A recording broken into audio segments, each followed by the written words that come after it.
Jake Paul's training camp for his showdown with Anthony Joshua has taken a wild turn, and anyone peeking behind the curtain would think he's preparing for a monster rather than another boxer. The YouTuber turned fighter is trading punches with legit heavyweights to get ready for what might end up as the most shocking fight of the year.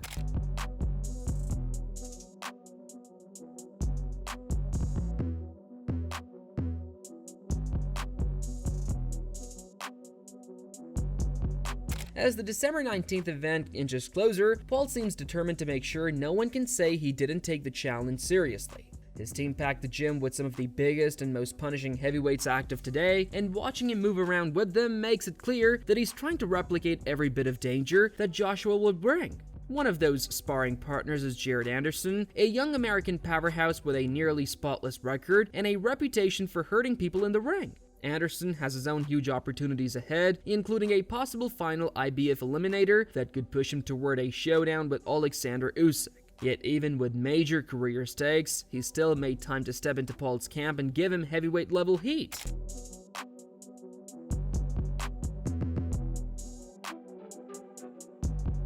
Frank Sanchez, who's rumored to be Anderson's future opponent, also appeared in Paul's gym. Sanchez is calm, technical, and powerful, the kind of fighter who makes you pay for mistakes instantly. Seeing him share rounds with Paul only added to the feeling that Paul is willingly subjecting himself to something close to punishment for the sake of preparation. Alongside them came Lawrence Okoye, the tall British champion who spent years close to Joshua and understands his rhythm and habits better than most. He offered Paul the hype of rounds that only someone familiar with Joshua's style could give.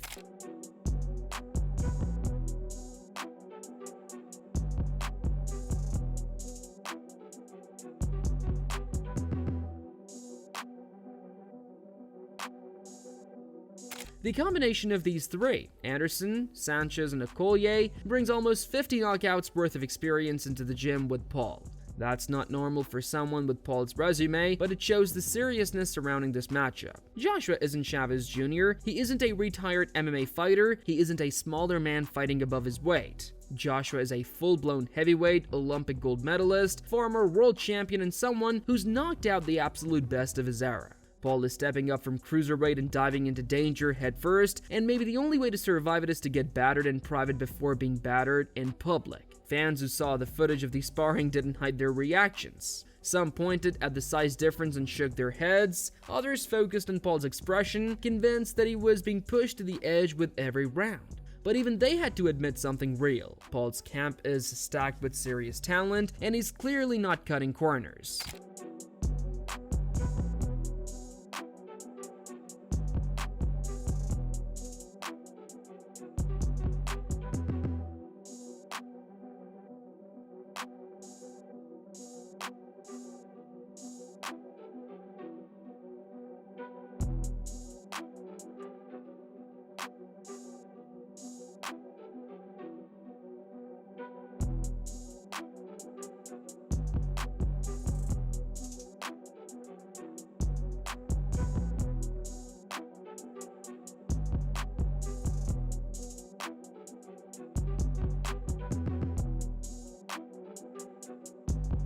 Okoye had already hinted that he would be willing to help Paul prepare, especially because he wanted Paul to understand how different it feels when a real heavyweight hits him. He believed Paul needed to feel that shock before stepping into the ring with Joshua. If anything, his presence in the camp showed he wasn't joking. He genuinely wanted to test Paul and help him understand the mountain he was trying to climb. I think, hats off to both of them for getting very well paid. I do want to go in and work with Jake Paul in preparation for this fight and preparation for mine. It'll be good to. I need to know what he sees that makes him think this is a good idea. That's one I'm very difficult to know. And then number two, it's like I want him to feel what it's like to be in there with a big, strong, world-class heavyweight before the day, because I don't want him to get hit with the first jab and it's a whole new sensation. So, and you never know.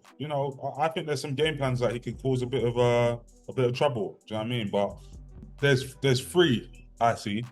One of which is, bear in mind, AJ is not I'm gonna come out and get this over in one round kind of guy. He does do it, don't get me wrong, but that's based off of other people's work.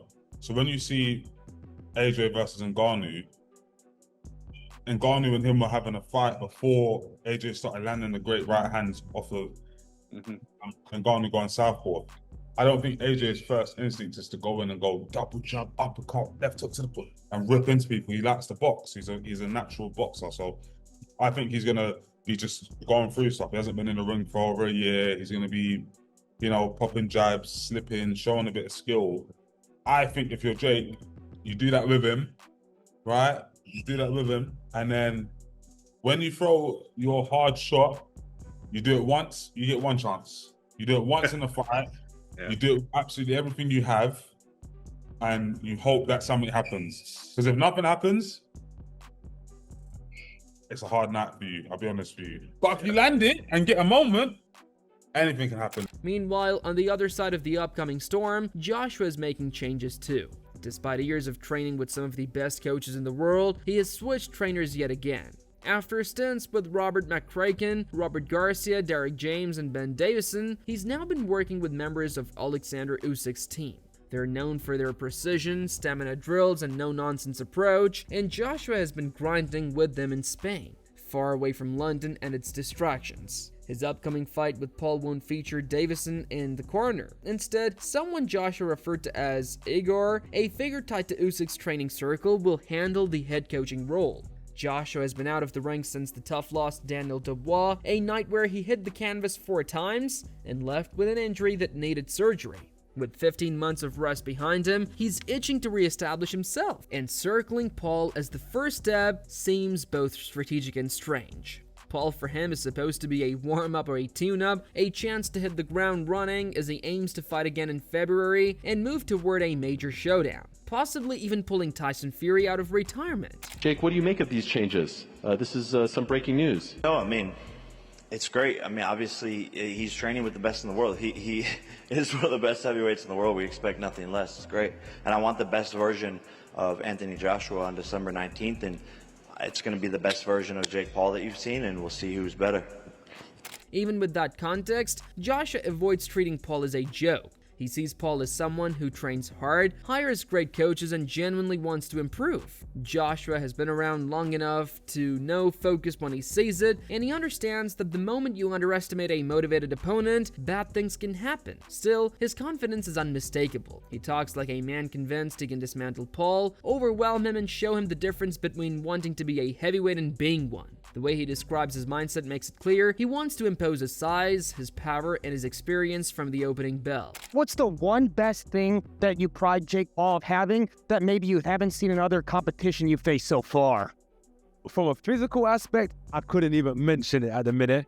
But from a mental aspect, he offered me to fight. Normally, I'm offering people fights. He told me, come and fight. So he believes in himself. Jake Paul, on the other hand, believes he can survive Joshua's early pressure and turn it into a strategic 8-round fight. He imagines himself bouncing on his toes, jabbing, slipping shots, and frustrating a much larger man. He believes that if he can avoid Joshua's biggest punches, he can outmaneuver him and make it competitive.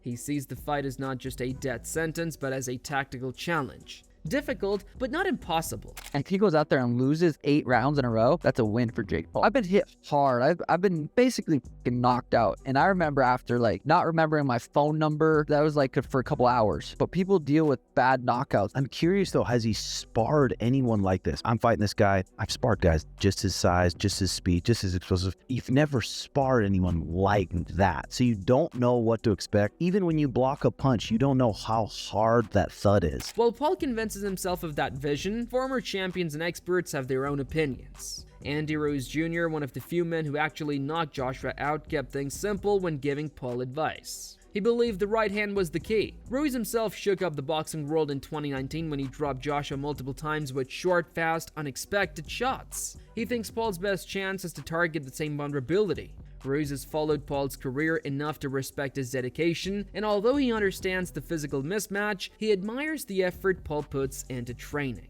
Listen, Jake Paul had his face-off today with Anthony Joshua. Oh, yeah. He called himself Andy Ruiz 2.0. Oh, so nice. I gotta ask, what advice would you give to him, technically? I think just having faith, man. Having faith, don't be scared, and do what you gotta do, Ask God for that victory, and He will come through, and just be fearless. You know, that's what you got to do. You got to be fearless and give it all you got. You know. Any secret to, like, you know, boxing a guy like just like get him with Joshua? the right hand. That's what Jake Paul's looking for, the right hand. And if he lands, he could do good damage. So a lot of people underestimate Jake Paul, but in reality, he's a good fighter and he's dedicated, and that's what I like about him.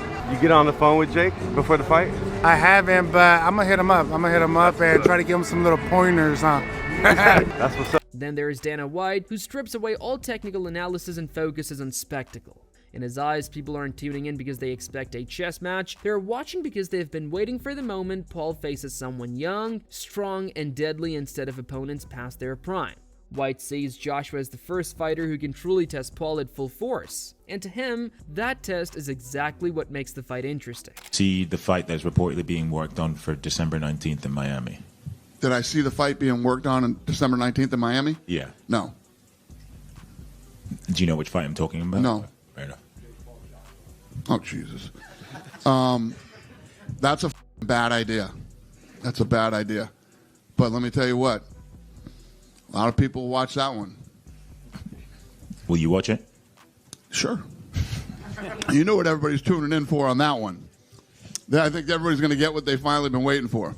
Tony Bellew's perspective leans heavily toward experience. He can't visualize Paul controlling any real part of the fight. For Bellew, Joshua's tools, reach, strength, speed, precision, stack too high against Paul's relative newness. He simply doesn't think Paul can keep up with someone of Joshua's pedigree, and he imagines the fight ending whenever Joshua decides he's ready. What happens when, I think we both know, but for the sake of saying it specifically, if the two of them do collide in the ring. Josh and Jake. Yeah. I don't believe it. I don't believe a single thing until I see him in the ring. I don't believe any. Even if they come together for a press, I don't believe it. I don't genuinely believe he will climb into a boxing ring with 10-ounce gloves on with Anthony Joshua. It won't happen. It can't. Hypothetically, if it does, how long does it last? As long as Josh wants it to. Simple as that. As long as he wants it to. The same way it did with Floyd Mayweather and Conor McGregor. The same way it did with Anthony Joshua and Francis Ngannou. Frank Warren sees a different angle that many overlook. He believes the real pressure isn't on Paul, it's on Joshua. The world expects Joshua to steamroll Paul, so even a moment where Paul looks comfortable could hurt Joshua's reputation. Warren is also one of the few longtime promoters who openly respects Paul's work ethic. He understands that stepping into a heavyweight fight against a former world champion takes courage, no matter your background. Jesus, I mean, he took that game from one extreme to the other. He's really up there now, and he's fighting, as I say, a two-time world champion, natural weight, heavyweight. He's gonna have his hands full. He's gonna be a big underdog, a big underdog. But you know what? People watch it because they think it's a car crash. So we're talking about, a top heavyweight, one of the best heavyweights in recent times in Anthony Joshua, a dangerous man going in against still a novice cruiserweight. Should that even be sanctioned? Is it safe? It's going to be sanctioned, isn't it? They're announced. Should it be? Should it be? Well, if they're both fitting well, and he's, if his name wasn't Jake Paul, would that be? Is it dangerous? This is dangerous. This fight, right? It's a dangerous fight. Of course, it's a dangerous fight. But I'm not here to be there selling their show. I've got no interest in the fighters from that perspective. I just think that he is a licensed boxer. He's trained. He knows what he's getting involved with. He's not an idiot. And he knows what he's going to be up against, but he must believe in himself to do it. David A focuses solely on power. He doesn't overanalyze tactics. He doesn't talk about strategy or footwork. Instead, he fixates on the danger of Joshua's punches. He knows firsthand what heavyweight power feels like, and he believes one clean shot could end everything. I'm a massive fan of anything that brings eyeballs to boxing. Anything that gets people who may not be interested in boxing to start watching boxing. I'm for that. I want to fan that flame. I think he's going to lose, but if he can you imagine if he somehow finds a way to win? Is it legacy damaging for AJ? No, it won't affect his legacy. If he goes out there and knocks Jake Paul out in one round, no one's going to think of it any worse of him than before. Yeah. Tim Bradley thinks the psychological side is the real story. He believes Paul's team accepted the fight because they think Joshua has shown cracks, injuries, inconsistency, and moments where confidence seemed fragile. Bradley gets why some might see Joshua as vulnerable, but he still thinks Paul has too far to climb. Joshua has years of discipline, high-level rounds, and championship experience. Even a reduced version of him, Bradley argues, is more than Paul can realistically handle. Oh yeah, Tim Desertone Bradley, you already know the rest. Oh, did y'all see? Did y'all see what Mike Coppinger said? Oh, is it true? Is it real? Ooh, hey, I like this fight way better. Fake Jakey Paul and Dirty Love. They did it again. They got another guy in there that's a little bit of weak-minded. One that might even sell his soul a little bit for that money. Yeah, and go ahead and lay down for Jake Paul. Yeah, man, this is supposed to be an easy fight for a dude named Anthony Joshua, a dude that did 24 rounds with freaking Usyk, a guy that knocked out Ngannou, one of the baddest mans on the planet. Boy, this is supposed to be easy licking for him. Easy money. Shoot, if he go in there and be who he is, right?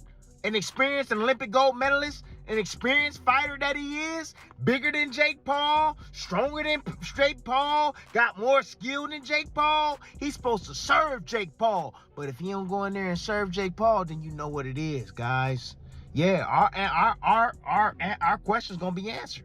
Yeah, straight up scripted, straight up WWE. Yeah. Ain't nobody can say nothing different to me. Oh yeah, because Anthony Joshua, he's supposed to smash Jake Paul. Period. Smash him. Yeah. Easy work. That's what it's supposed to be like. But if he go in there and he struggle, yeah, and he find himself on the canvas looking for a mouthpiece or something, oh man, come on now. And you know Jake Paul, he signed that NDA, he signed his little rights away and was like, oh, I'll take a dive for 40 million, no problem. I'll take a dive, I don't care. All I care about is the money. All I care about is myself. I don't really care about the sport itself. I'm over the sport. Yeah, then we know. We know, guys. But yeah, I'm definitely tuning in for this one. Oh yeah, I'll be watching closely. But anyways, yo, that's my time, and I'm Tim Desertone Bradley, and I'm out. Derek Chisora, unlike many others, doesn't mock the matchup at all. Having lived through the heavyweight wars himself, he knows exactly how different the division is from every other weight class. He sees danger in every exchange. For Paul, not because Paul lacks heart, but because heavyweight power is unforgiving. Chisora's main concern is safety. He knows how much damage a man Joshua's size can inflict. Anthony Joshua versus Jake Paul. Do you think that's going to happen? And if it does, what happens? Listen, as I keep saying to everybody, man, in the Middle East there's a war happening, yeah? In Europe there's a war happening. In Africa people are dying. So we need a bit of entertainment. And right now, this is a great fight for entertainment for us right now. A one-round entertainment. Surely that doesn't go past one round. We never know. You never know. But you know what? As I said yesterday, Jake Paul will be so confident to get into this fight because after you watch Daniel Dubois fight, you think you can do exactly what Daniel did. So listen, I'm up for this fight to happen, and I want to see AJ put the lights out this young man. 100%, come on AJ. Ryan Garcia looks at the fight from a practical standpoint. He thinks Paul picked the worst possible opponent. In Garcia's mind, Joshua checks every box that Paul should avoid. Size, power, experience, polish, and the ability to end the fight at any moment. He doesn't see paths where Paul controls the action. He imagines Paul realizing, in real time, how overwhelming Joshua feels when he stands in front of him. If he could win 1 or 2 rounds, to me, that's a W. You know what I mean? So this fight is probably the worst fight that Jake Paul could have taken. Out of all the fights he probably had a choice, you know, myself, who else did they say? I forgot. The other guy, you know what I mean? That's worse. This is a big dude, heavyweight. Like, how you go from 135 to 225? Like, you know, it's gonna be difficult. But why do you think he takes it, Ryan? He's just addicted to doing huge fights. You know what I mean? At the end of the day, he has so many options. He's always looking for the guy that can make the most noise. You know, all his picks that he's fought in the pros has been guys that have some name, whether they're UFC fighters, NBA players. You know, you want Gervonta Davis. He's small, so I know I could beat him. He's probably thinking Anthony Joshua. He gets, you know, maybe his chin is suspect. Maybe he's not even thinking about me. So I'm gonna come in and somehow hit him with my right hand because he believes that his right hand is as strong as Wilder's. You know, the way he talks, like my right hand is like this. So I think he's seen Dubai. I can't say his name. Dubois. Yeah. That's what he's thinking. Drop his with the right hand. Oh, I could do that. Like that's my shot. You know what I mean? What about respect though? I think Jake Paul's at a point where he wants respect. Because I do think he's better than what people think he is, right? Now, okay, now the stage is set. If he goes out there and battles with Anthony Joshua, we got to give Jake Paul 100%. way more respect than we do now. You know what That's Muhammad, the victory. Just taking the fight. If he actually steps into the ring with Anthony Joshua, that's a victory. That's big. Through all these voices, one thing becomes clear: almost no one is neutral about this fight. Everyone has a take, and every take carries a different angle. Danger, risk, respect, spectacle, or strategy. Yet the one undeniable truth is that both fighters are treating it seriously. Joshua's rebuilding himself after setbacks and lining up a year of redemption. Paul is stepping into the heaviest challenge of his career, preparing with real heavyweights who are willing to push him to the edge. And when the bell rings in Miami, the world will finally see whether Paul's brutal preparation pays off or whether Joshua's presence proves too overwhelming to overcome. The build-up suggests two very different worlds colliding, one built on experience, the other on ambition. And whoever walks out with their hand raised will have changed the boxing landscape in one way or another.